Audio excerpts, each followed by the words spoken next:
네, 먼저 우리 함께 하나님의 말씀 열왕기하 2장 23절부터 25절에 있는 말씀을 찾아서 보겠습니다.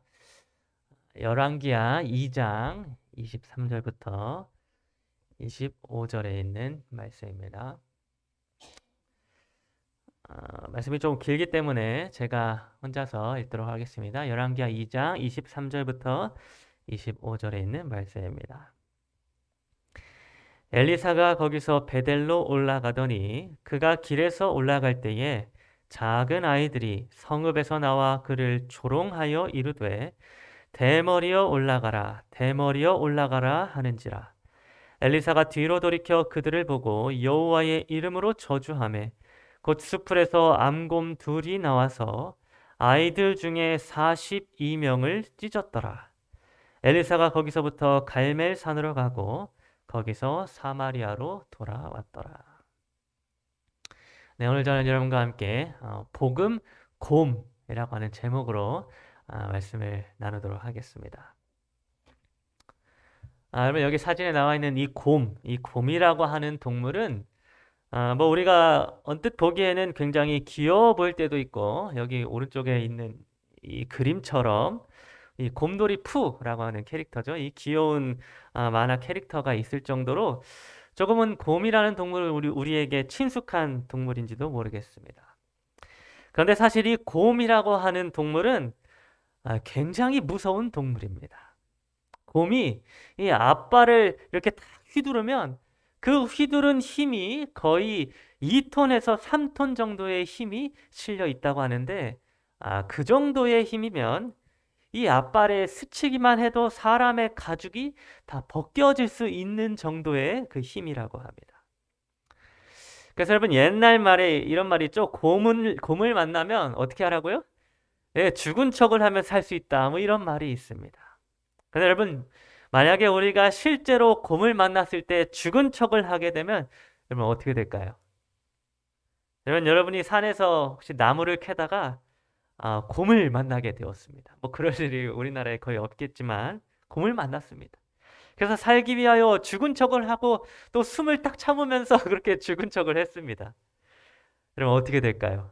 살 수 있을까요? 네, 여러분 실제로 곰을 만났을 때에 죽은 척을 하게 되면 거의 100% 진짜 죽게 된다고 합니다. 네. 여러분 혹시라도 여러분이 야생에서 곰을 만나게 된다면 절대로 죽은 척을 하지 마시고 전력으로 도망가시기 바랍니다. 그래야 혹시라도 살 수 있다고 합니다. 여러분 이렇게 곰이라고 하는 동물은 정말 굉장히 무서운 우리의 생명을 해칠 수 있을 만큼 무서운 그런 동물인 것입니다. 그런데 여러분 오늘 본문의 말씀 속에는 이렇게 무서운 암곰 2마리가 성경 말씀에 등장을 하게 됩니다. 그리고 엄청난 위력을 가지고 사람을 지푸라기처럼 해칠 수 있는 이 암곰 2마리가 아이들 42명을 찢어버렸다라고 그렇게 성경은 기록해 주고 있는 것입니다. 여러분 하루는 이 엘리사라고 이름하는 하나님의 선지자가 베델이라고 하는 성읍을 향하여 길을 올라가고 있었는데 그 베델 성읍의 아이들이 떼거지로 몰려 나와가지고 이 엘리사 선지자를 이렇게 놀리기 시작하였습니다. 대머리여 올라가라 대머리여 올라가라. 그러면 당시에 엘리사 선지자가 이 탈모로 인하여 대머리가 되었는지 아이들이 하나님의 선지자인 엘리사를 향하여 대머리라고 놀리고 대머리여 올라가라 이렇게 하면서 선지자를 조롱하고 놀리게 되었던 것입니다.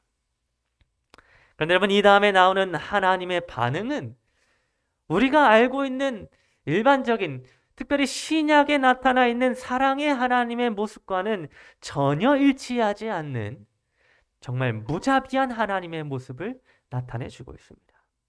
여러분 하나님께서 하나님의 선지자를 놀리고 있는 이 아이들에게 암곰 2마리를 보내셔서 무려 42명의 아이들을 찢도록 하신 것입니다. 물론 여러분 하나님의 선지자를 조롱하고 모욕한 이 아이들에게도 잘못이 분명히 있겠지만 그렇다고 해서 그 아이들을 곰에게 찢기도록 하신 하나님의 모습을 볼 때에 정말 하나님의 심판은, 특별히 구약에 나타나 있는 하나님의 모습은 너무나도 잔인하고 또 불편한 모습을 나타내주고 있는 것입니다. 그래서 여러분, 많은 사람들은 여기 열왕기상 2장 24절 여기 나타나 있는 이 본문의 내용 때문에 신약의 하나님과 구약에 나타난 하나님은 전혀 다른 분이시다라고 하는 그러한 믿음을 갖게 되었습니다. 신약에 나타나 있는 하나님은 병든 자를 고쳐주시고 오른뺨을 맞으면 왼뺨도 돌려대라고 하시면서 죄인을 위하여 죽기까지 희생하시는 사랑의 하나님이시라면, 구약에 나타난 하나님은 잘못한 자를 진멸하시고 반역하는 자들을 쓸어버리시며 선지자를 조롱하는 어린 아이들에게까지 곰에게 찢기도록 하시는 그런 잔인하고 난폭한 하나님이라고 많은 사람들이 생각하게 된 것입니다. 특별히 여러분, 지난 화요일 날 저희가 이 교회 저녁 예배 소그룹 시간에 소그룹을 하다가 우리 여기 유재훈 장로님께서 이 내용에 대하여 저에게 질문을 해 주셨는데요. 어떻게 사랑의 하나님이, 우리를 끔찍히도 사랑하시는 사랑의 하나님이 어떻게 이렇게 하나님의 선지자를 놀린 아이들을 42명이나 찢어서 죽일 수 있느냐고 우리 유재현 장로님이 저에게 화요일 날 물어보신 것입니다. 우리 장로님이 그렇게 저에게 질문해 주신 것과 같이 오늘 본문 말씀 속에 등장하는 이 곰은 곧 하나님의 심판으로서 구약에 나타난 하나님을 난폭하고 또 잔인한 하나님으로 그렇게 보이도록 하고 있습니다. 암곰 2마리를 보내셔서 아이들을 찢어 죽이신 이런 하나님의 심판은 누가 봐도 너무나도 잔인하고 자비가 없는 하나님으로 보여지는 것입니다. 그래서 여러분이 하나님의 심판이라고 하는 것은 언제나 우리가 보기에 부정적으로 보여지며 또 두려운 것으로 여겨지고 또 심판을 좀 피했으면 좋겠다라고 하는 마음이 들게 합니다. 여러분, 만약에 오늘 저희가 여기 나와 있는 이 장구항 교회에 하나님의 심판인 곰이 우리 장구항 교회에 나타나게 된다면 여러분의 그 곰을 보고 기뻐하실까요? 아니면 절망을 하게 될까요? 곰이 막 2톤, 3톤이나 되는 위력의 앞발을 휘두르면서 여기 이 장구항 교회 안에 하나님의 심판으로 나타나게 된다면 여러분, 우리는 하나님을 사랑의 하나님이라고 생각할까요? 아니면 하나님을 난폭하고 무자비한 하나님이라고 생각할까요?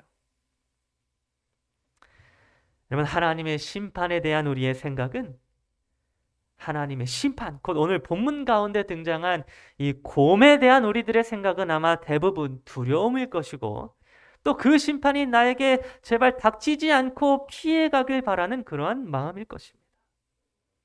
하나님의 심판은 언제나 두려운 것이고 무자비한 것이며 나에게 닥치지 않았으면 바라는 그러한 무서운 심판으로 생각되어지는 것입니다. 그런데 여러분, 성경에는 이 하나님의 심판을, 곧 이 곰에 대한 생각을 전혀 다른 시각으로 바라보고 이해하는 사람이 있었음을 기록해 주고 있습니다. 그 사람은 바로 다윗이라고 하는 사람이었는데, 성경 시편 7편 8절에서 다윗은 이러한 기도를 하나님께 드렸습니다. 여호와께서 만민에게 심판을 행하시오니 여호와여, 나의 의와 나의 성실함을 따라 나를 심판하소서. 여러분, 우리는 아주 많은 경우에 하나님의 심판을 두려운 것이라고 생각하고 좀 심판을 피하고자 하는 생각을 가지게 되는데, 여러분, 다윗은 이상하게도 지금 하나님한테 뭘 부탁하냐면 하나님, 제발 나를 좀 심판해 주세요 라고 그렇게 하나님께 기도를 드리고 있는 것입니다.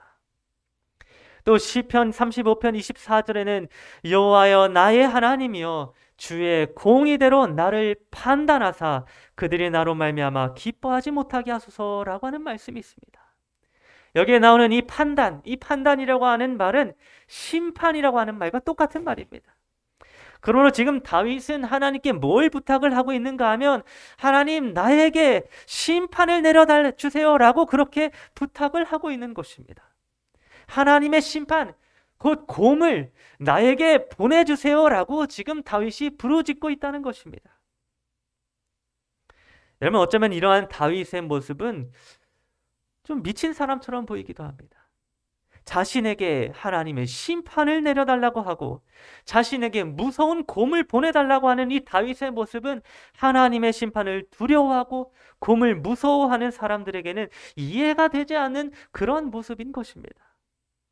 그러나 그럼에도 불구하고 다윗이 자신에게 하나님의 심판을 내려달라라고 하나님께 부르짖었던 이유는, 여러분, 다윗이 보기에는 하나님의 심판이, 곧 42명의 아이들을 찢었던 곰과 같은 하나님의 심판이 다윗에게는 난폭한 하나님, 무자비한 하나님으로 보인 게 아니라 구원의 하나님, 자비의 하나님, 사랑의 하나님으로 보여졌기 때문이었습니다.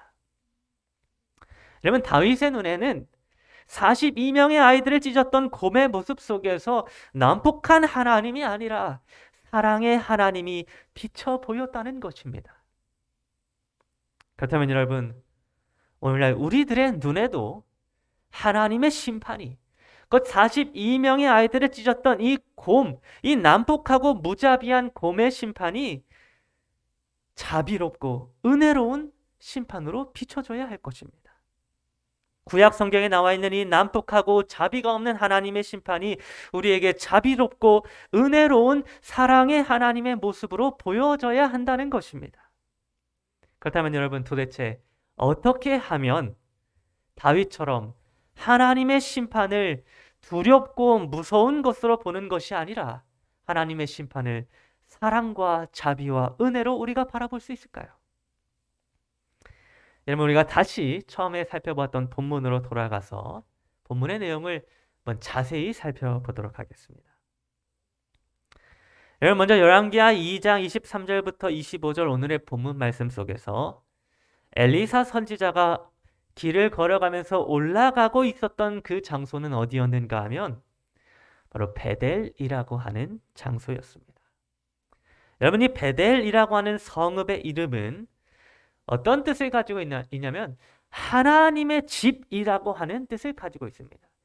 엘은 하나님이고 벳은 집이라는 뜻이라서 베델은 하나님의 집을 의미하는 것입니다. 아마 여러분은 야곱이 꿈의 사닥다리를 통하여 하나님을 만났을 때에 그 장소에 돌베개를 세우고 그 장소의 이름을 베델이라고 이름하였던 것을 기억하고 있으실 것입니다. 바로 그 야곱이 하나님을 만나서 베델이라고 이름을 지었던 장소가 바로 엘리사 선지자가 지나가고 있었던 베델이라고 하는 성읍이었습니다. 그러면 여러분, 이 베델이라고 하는 성읍은 애초에 하나님의 집, 하나님이 거하고 계시는 하나님의 집을 의미하는 장소였으며 하나님이 그곳에 거하시는 그러한 거룩한 장소였습니다.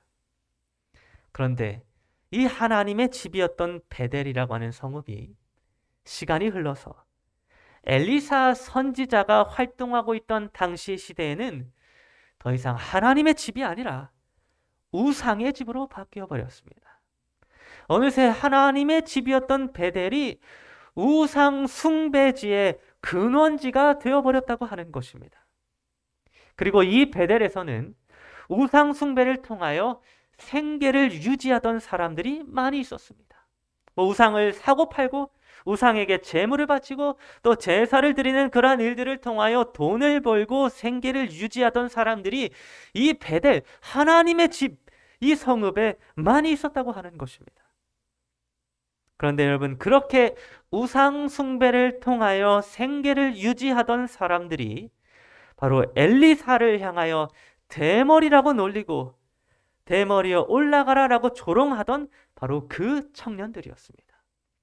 여러분, 이 본문에 아까는 우리가 아이들이라고 이렇게 곰이 찢었던 자들을 아이들이라고 이렇게 봤는데, 사실 이 아이들이라고 하는 이 단어는 히브리어로 카탄입니다. 그런데 이 카탄이라고 하는 단어는 아주 어린 미취학 아동, 그 어린이들을 뜻하는 것이 아니라 실제로는 17세에서 30세 정도의 청년, 그러니까 오늘날 저와 비슷한 연배의 청년들을 의미해주고 있습니다.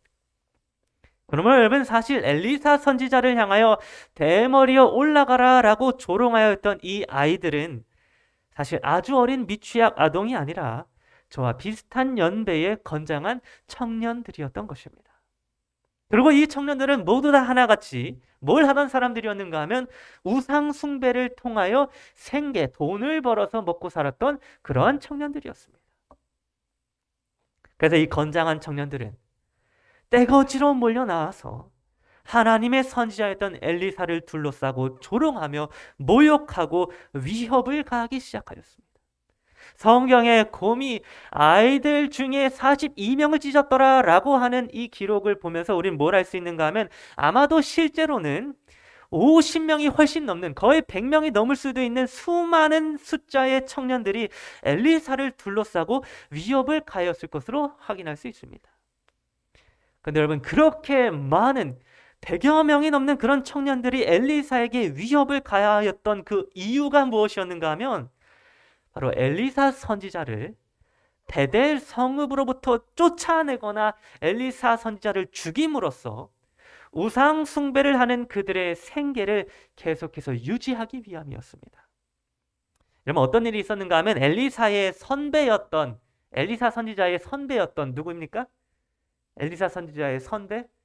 예, 엘리야. 이 엘리야 선지자는 전에 하늘에서 불이 내려와 가지고 제단을 불사르는 일을 통하여 우상 숭배를 금지하도록 하여서 당시에 우상 숭배를 통해 생계를 유지했던 자들을 모두 망하게 하였던 전적이 있었습니다.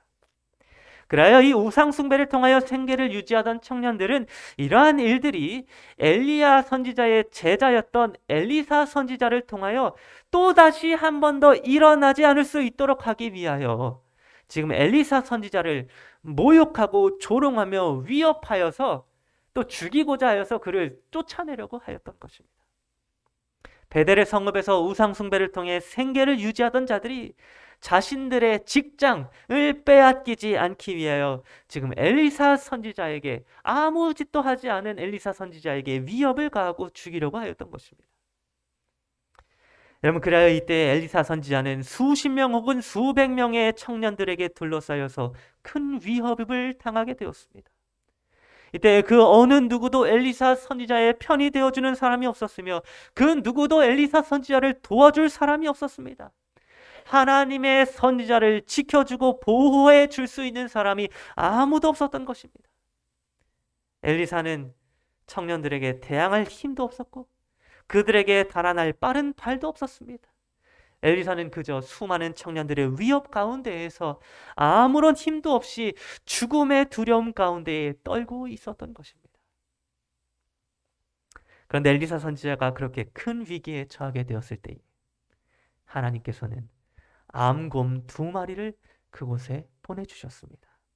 하나님의 심판이 그 장소에 임하게 되었고 그 심판은 엘리사를 위협으로부터 지키고 보호하여 주었습니다. 여러분, 제가 중학교 1학년 때였습니다. 제가 삼육중학교, 대전 삼육중학교를 다녔기 때문에 채플 시간이, 예배 드리는 시간이 학교에서 있었습니다. 그래서 어느 채플 시간에 제가 뒷자리에 앉아 있다가 제 주머니 속에 뭔가 들어있는 것이 느껴져가지고 제 주머니 속을 뒤져보니까 제 주머니 안에 500원짜리 동전이 들어있는 것을 제가 보았습니다. 저는 제가 500원짜리 동전이 주머니 속에 있었다는 것을 모르고 있었는데 제 주머니에 500원짜리가 있는 것을 보고 굉장히 좋아했습니다. 그런데 제가 이 500원짜리 동전을 이렇게 손에 들고는 이렇게 든 상태에서 제 손톱을 좀 보았는데 제 손톱이 오랫동안 깎지 않아서 많이 길어져 있다는 사실을 제가 알게 되었습니다. 그래서 저는 이 길어진 손톱을 제 옆에 앉아있던 친구에게 제 손톱을 보여주었습니다. 그랬더니 제 친구도 저의 긴 손톱을 보더니 자기 손톱도 이렇게 오므려서 자기 손톱을 보는 것입니다. 그래서 상황을 설명하면 저는 이 500원짜리 동전을 손에 하나 쥐고 있고 손톱을 보고 있었으며 제 옆에 있던 친구도 똑같이 두 손을 이렇게 오므리고 손톱을 보고 있었습니다. 그런데 여러분, 바로 그 장면을 뒤에서 지켜보고 계시던 체육 선생님이 갑자기 저희의 이름을 부르시더니 엄청나게 화가 난 모습으로 너희들 채플 시간이 끝난 뒤에 따라오라고 말씀하시는 것입니다. 그래서 저희는 도대체 무슨 영문인지 몰라서 도대체 왜 체육 선생님이 우리를 부를까 하고 생각을 하다가 체프 시간이 끝난 이후에 선생님을 따라서 교무실 옆에 있는 한 방에 따라서 들어가게 되었습니다. 그런데 그곳에서 갑자기 체육 선생님이 저희를 보시더니 엄청나게 화가 난 목소리로 저를 혼내기 시작하는 것입니다. 그러면서 뭐라고 말씀하시는가 하면 도대체 어떻게 너희들은 다른 수업 시간도 아니고 예배를 드리는 채플 시간에 짤짜리를 할 수가 있느냐라고 저희에게 말하는 것입니다. 여러분 짤짜리가 뭔지 아십니까? 네, 동전해가지고 도박 비슷한 것을 하는 것인데 홀수와 짝수를 맞춰서 돈을 맞추면 돈을 가져가는 그런 도박입니다. 그런데 제가 500원짜리를 손에 들고 있고 손톱을 바라보고 있었던 이 장면, 그리고 제 옆에 있던 친구가 두 손을 모아서 손톱을 바라보고 있는 그 장면을 체육 선생님이 보시고는 오해하셔가지고 저희 둘이 동전을 가지고 이 짤짤이 도박을 하고 있다라고 생각을 하셨던 것입니다. 그래서 전 너무나 황당하고 당황하여서 선생님한테 그게 아니라고, 우리가 짤짤이를 한 게 아니라 손톱이 길어서 그냥 확인한 것뿐이라고 이야기를 했는데, 여러분 체육 선생님은 자기가 눈으로 직접 봤는데 거짓말까지 한다라고 하면서 저희의 말을 도저히 들어주지를 않는 것입니다. 여러분 그리하여 저희는 그날 체육 선생님에게 큰 오해를 사게 되므로 그날 정말 체육 선생님한테 먼지 나도록 맞았습니다. 여러분 바로 그때 제가 선생님한테 억울하게 맞고 있던 바로 그때에 저에게 들었던 생각은 무엇이었는가 하면,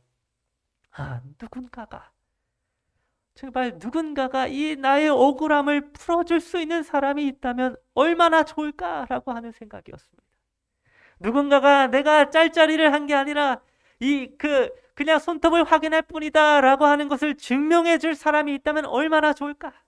비디오를 돌려볼 수만 있다면, CCTV를 돌려볼 수만 있다면 얼마나 좋을까라고 하는 생각을 제가 하게 되었던 것입니다.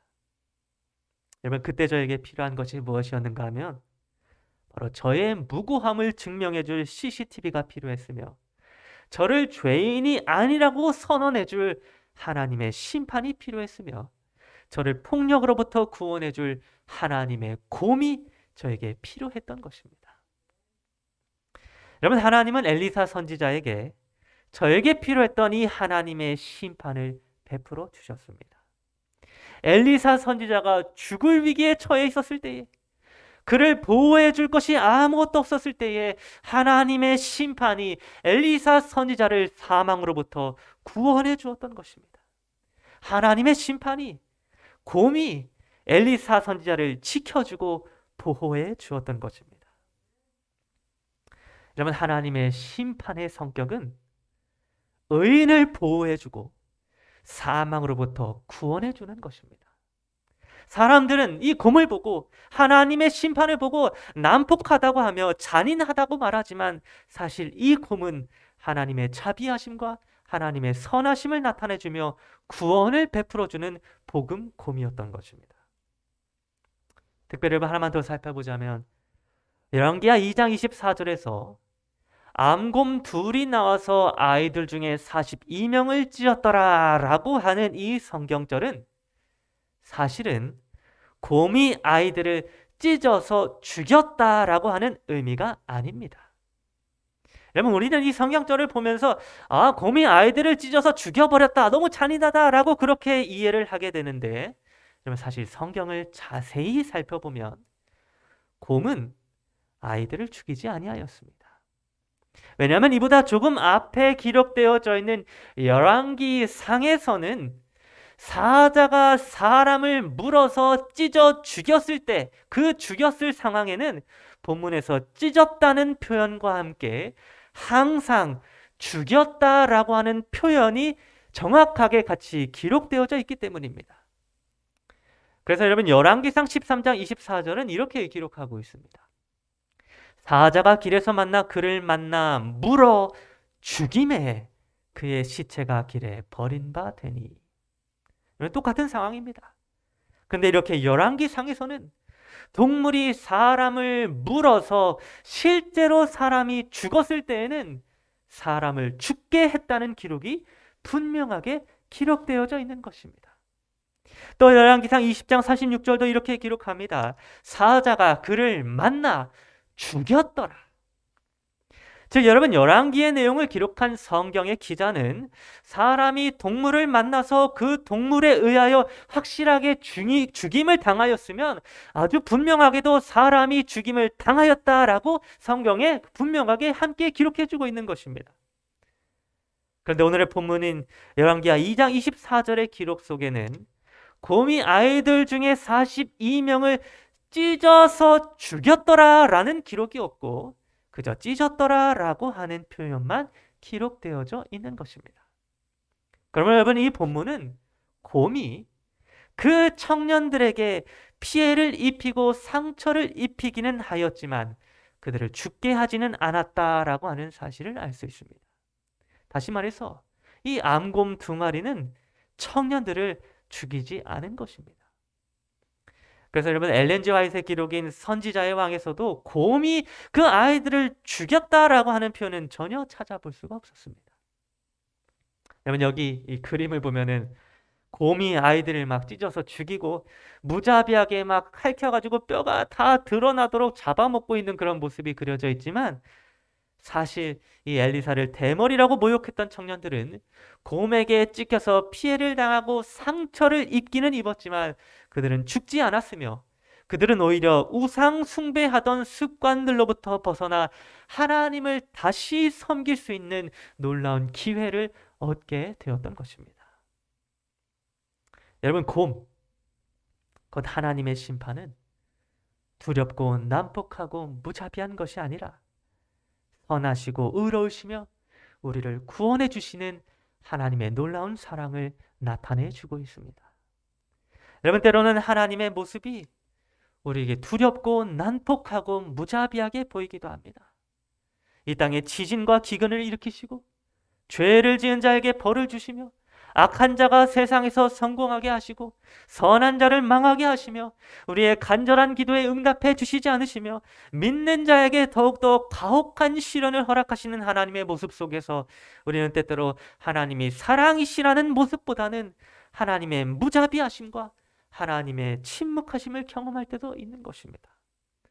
그러나 여러분, 우리가 그럴 때에 다윗의 기도를 기억하게 되었으면 좋겠습니다. 자기를 심판해달라고 부르짖는 다윗의 기도를 통하여 하나님의 심판은 선하시며 하나님의 심판은 우리를 구원해주는 사랑의 속성임을 우리가 기억하게 되었으면 좋겠습니다. 우리를 향해 달려오는 곰이 우리를 해치고 우리를 위협하는 곰이 아니라 우리를 보호하고 우리를 변호해주며 구원해주는 그러한 복음을 들고 있는 복음 곰임을 우리가 기억하게 되었으면 좋겠습니다. 요한일서 4장 8절은 아주 분명하게도 하나님은 사랑이심이라 라고 기록해 주고 있습니다. 여러분, 하나님은 우리 사람이 알고 있는 것보다 더 선하시며 우리가 생각하고 있는 것보다 더 의로우시며 우리가 걸어가고 있는 길보다 더 바른 길을 걸어가시는 분이십니다. 그래서 신약의 하나님만이 사랑의 하나님이 아니라 구약의 하나님 또한 마찬가지로 사랑의 하나님이신 것입니다. 여러분, 오늘날 이 마지막 때를 살아가고 있는 우리 모두는 조사 심판 기간 중에 살아가고 있습니다. 이 조사 심판 기간 중에 살아가고 있는 우리 모두가 하나님의 심판을 두려워하고 그 심판 때문에 하나님이 난폭한 하나님이다라고 생각하는 것이 아니라 하나님의 심판은 우리 의인들을 변호해주고 우리를 구원해 주시는 사랑의 심판임을 기억하고 그분의 심판을 다윗과 같이 기쁨으로 바라보게 되는 그러한 저 여러분 모두가 되기를 간절히 바라면서 오늘 말씀을 마치도록 하겠습니다. 예, 기도하겠습니다. 하늘에 계신 하나님 아버지,